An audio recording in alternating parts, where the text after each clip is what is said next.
इंसान को पैदा इसलिए इस धरती पर किया गया कि सामने में यदि किसी पीड़ित इंसान को देखे तो उसके हृदय में इतनी संवेदना पैदा हो कि उसको मदद करके उसकी पीड़ा को दूर करने के लिए वो तत्पर हो जाए। इसलिए धरती पे इंसान को पैदा किया गया। किसी प्राणी को तकलीफ में देखे, किसी प्राणी को दर्द में छटपटाते देखे तो यह इंसान के हृदय में दया का भाव पैदा हो और उस प्राणी के दर्द को बांटने के लिए, उसकी पीड़ा को बांटने के लिए मानव तत्पर हो जाए। इसलिए मानव का जन्म इस धरती पर हुआ। शायर कहते हैं, दर्द दिल के वास्ते पैदा किया इंसान को, वरना इबादत के लिए। इबादत माने पूजा पाठ, नमाज, बंदगी, वो करने के लिए दर्रों बयां कुछ कम नहीं थे। उस भगवान के घर में फरिश्तों की कमी नहीं थी। पूजा करना होता तो उसी से पूजा करवा लेता, आपको काहे भेजता? तो आपको भेजने का प्रयोजन मंदिर मस्जिद घूमना नहीं है, बल्कि आपको इस धरती पर भेजने का प्रयोजन, वो सूफी फकीर कह रहा है कि आपको भेजने का प्रयोजन इतना है कि आप अपने ही जैसे किसी प्राणी को यदि छटपटाते देखें तो अपने हाथ का सहारा दे करके उसकी पीड़ा को दूर करने का प्रयास करें। इसीलिए आपको इस धरती पर भेजा गया है। इसलिए संतों ने कहा कि दया धर्म का मूल है, पाप मूल अभिमान, तुलसी दया न छारिए, जब लग घट में प्राणी। गोस्वामी जी का वचन है। इसी बात को कबीर साहब अपने भाषा में कहते हैं, जहां दया तहां धर्म है, जहां लोभ तहां पाप, और जहां क्रोध तहां काल है, जहां क्षमा तहां आप। जीव दया और आत्म पूजा, कहीं कबीर धर्म नहीं दूजा। कबीर साहब कहते हैं कि हमारी दृष्टि में धर्म की कोई परिभाषा अलग है ही नहीं, धर्म की कोई अलग धारणा नहीं है, बस धर्म की दो ही धारणा है, जीव दया। जहां भी प्राणी दिखे, मानवेतर प्राणी, उस पर दया करो, और मानव के अंदर जो आत्मा है उसकी सेवा करो, उसकी पूजा करो।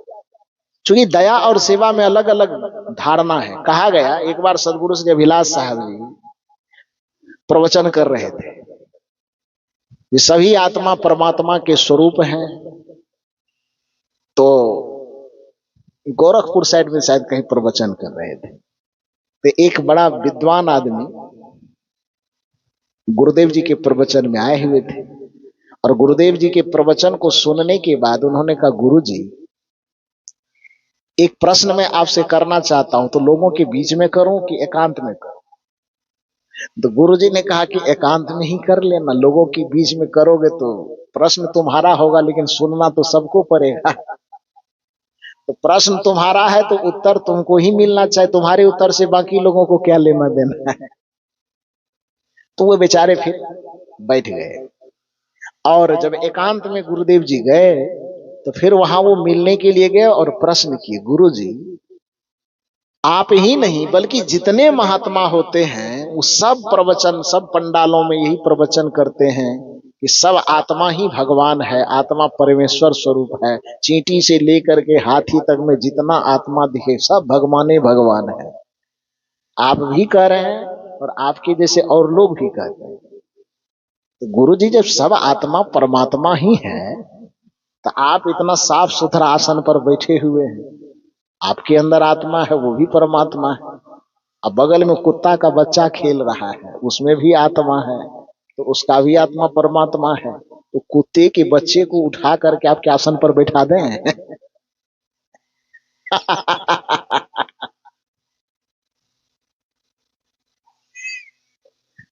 सवाल दमदार है ना?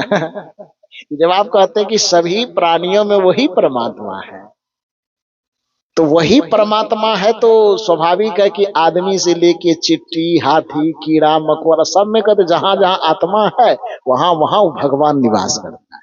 तो गुरुदेव जी से एकांत में प्रश्न किया गया, हालांकि बेचारा पूछना चाह रहे थे पंडाल में, लेकिन गुरु जी का ऐसा स्वभाव नहीं था, वो तो आप लोग जानते ही हैं। तो गुरुजी ने कहा एकांत में पूछ लेना। एकांत में पूछने गया तो यही पूछा कि आप लोगों का कथन है कि धरती पे जितने प्राणी हैं, मानव हो अथवा मानवेतर प्राणी हो, सब आत्मा ही परमात्मा स्वरूप है। जितना जहां जहां प्राणी दिखाई देता है वहां वहां परमेश्वर देख लिया करो। कबीर साहब की भाषा में कहते कबीर जेते आत्मा तेते शालिग्राम, अब बोलन हारा पूजिए, पाहन से क्या काम। तो जितना आत्मा है वो भगवान के स्वरूप है। तो आत्मा आप में भी है। वो तो कुत्ता नहीं कहा था, वो सुअर कहा था। लेकिन हम थोड़ी मर्यादा में उसको कुत्ता बोलते हैं। तो उन्होंने कहा कि बगल में कुत्ता का बच्चा है, सुअर ही कह दें। नहीं, हम थोड़ा बचा के कह रहे हैं। तो ऐसा है कि उसको उठा करके आपके आसन पर बैठा दे, कैसा रहेगा।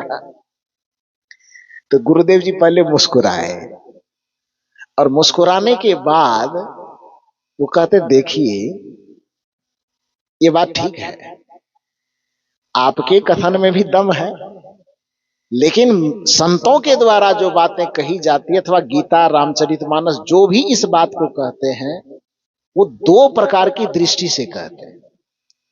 गीता ये नहीं कहती कि समवर्तिना पंडित, हाथी में, कुत्ते में, घोड़े में, कीड़े में, मकोड़े में, सब में परमात्मा को देखो, समदर्शिना समवर्तिना, ये दोनों में आसमान और धरती का फर्क है। भगवान के अनुरूप सबको समान भाव से देखना, देखना एक अलग बात है, और भगवान के अनुरूप सब प्राणी के साथ समान बर्ताव करना, बर्ताव माने व्यवहार करना, एक अलग बात है। ये तो हम मानेंगे कि उस सांप में भी भगवान है, इसलिए उसको हमसे कोई क्षति ना पहुंचे, लेकिन हम ये व्यवहार नहीं कर सकते हैं कि उस सांप में भी भगवान है तो जाके दंडवत करके उसके आगे में लेट जाएंगे। ये बर्ताव हमको नहीं करना है। तो समदर्शिना समान रूप से देखना, समवर्तिना समान रूप से बर्ताव करना, ये दोनों में क्या है, फर्क है। तो प्राणियों पर दया करें, जो सेवा करने के लायक हो, गौ माता सेवा करने के लायक तो करेंगे, भैंस सेवा करने के लायक है करेंगे, जो प्राणी सेवा करने के लायक है सेवा भी करेंगे। लेकिन सभी प्राणी सेवा करने के लायक, अब मधुमक्खी सेवा करने के लायक है, तो मधुमक्खी को कोई आदमी खाना खिलाने जाएगा तो क्या होगा। बाघ है, वो बाघ को कोई खाना खिलाने जाएगा, सांप को कोई दूध पिलाने जाएगा तो क्या हाल होगा उसका। तो उस जगह पर इतना विवेक रखना है कि उसमें समवर्तिना उसके साथ हमें नहीं करना, समान बर्ताव नहीं करना है। तब क्या करना है, समदर्शिना, उसमें परमात्मा के रूप को देख करके हमारे वजह से उसको कोई क्षति न पहुंचे, बस इतना ख्याल रखना है। बात समझ में आई। बैल आ रहा है उधर से, भैंसा आ रहा है उधर से, क्या करे, जाके परमात्मा मान के दंड प्रणाम कर दें, वो तो कुचल देगा। सींग से उठा करके पटक देगा। अब कहेंगे गुरुजी ने कहा था कि भगवान है उसकी पूजा करो, और तो सींग से उठा के पटक के हड्डी गुड्डी सब तोड़ दिया। तो ऐसा नहीं करना। समवर्तिना, जो करने लायक है विवेक के साथ उसी के साथ करना है, लेकिन समदर्शिना समान रूप से भगवत रूप में देखना, ये करना है। तो अन्य प्राणियों, कुछ प्राणियों की हमें सेवा करनी है और कुछ प्राणियों पर हमें दया करनी है, करुणा करनी है, क्षमा करनी है। बात समझ में आई। तो ये कबीर साहब की दृष्टि में कि जीव दया और आत्म पूजा, कहीं कबीर धर्म नहीं दूजा।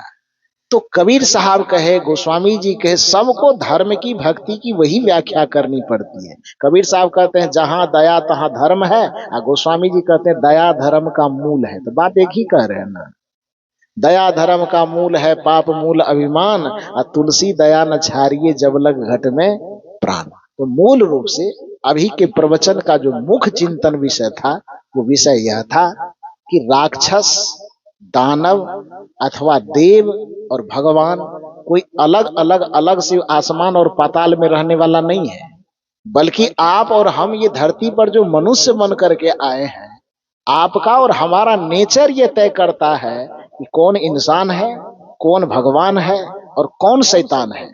मूल में हमारी चेतना मानवीय प्रकृति से जुड़ी है। जब प्रकृति में हम जी रहे हैं तब हम मानव हैं, प्रकृति से नीचे गिर गए, हमारा नेचर, हमारा स्वभाव, हमारा चरित्र यदि नीचे गिर गया, तो प्रकृति से नीचे गिरने पर हम विकृति के तल पर आ गए, और विकृति के तल पर जैसे हम आए तो हम राक्षस हो गए, हम दानव हो गए। और जैसे ही सत्संग का सहारा मिला, भक्ति का सहारा मिला, ज्ञान का सहारा मिला, और हमारी चेतना मूल प्रकृति से ऊपर उठी, तो ऊपर उठने पर हमारी प्रकृति संस्कृति के तल पर पहुंच जाती है। और जब हम संस्कृति के तल पर पहुंचते हैं, वहीं पर हम देव स्वरूप हो जाते हैं, वहीं पर हम भगवत स्वरूप हो जाते हैं।